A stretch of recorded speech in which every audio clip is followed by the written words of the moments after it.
हाय हाम्रो हर्का साम्पाङ दाइ कहिले प्रधानमन्त्री बन्ने हो नि। प्रधानमन्त्री बनेर हाम्रो उत्पादनको क्षेत्रमा लगानी गर्ने कहिले हो।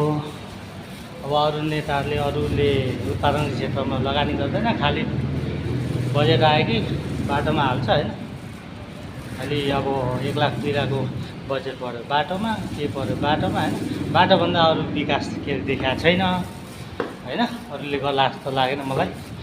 मेरोमा चाहिँ हुन त आफ्नो विचार हो, तर हर्का साम्पाङ दाइले चाहिँ गर्नुहुन्छ मलाई पूर्ण विश्वास छ।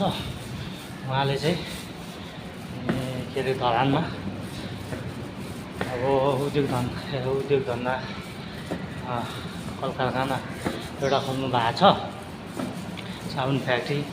त्यसबाट निकै खै कति पो भन्दै थियो हो, सरकारलाई ट्याक्स पनि जान्छ होइन,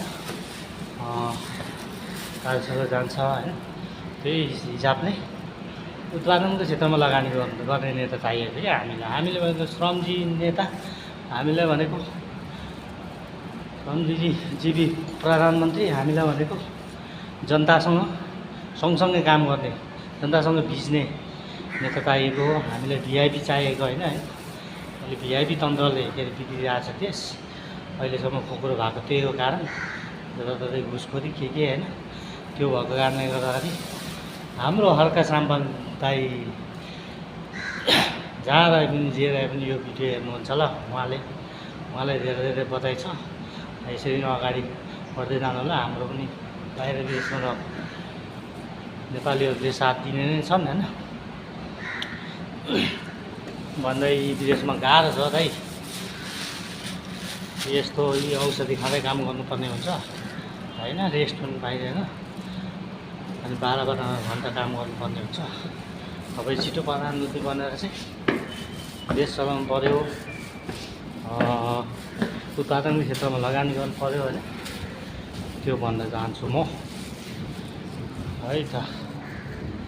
अनि उहाँलाई सबैले सपोर्ट गर्नु होला, हार्दिक अनुरोध गर्दछु। माटो चिन्हमा भोट दिन हुन हार्दिक अनुरोध गर्दछु। गाई छहरू आफ्नो विचार हो, तर पनि सुन्नेहरूले उहाँलाई गर्छ सपोर्ट गर्नु होला।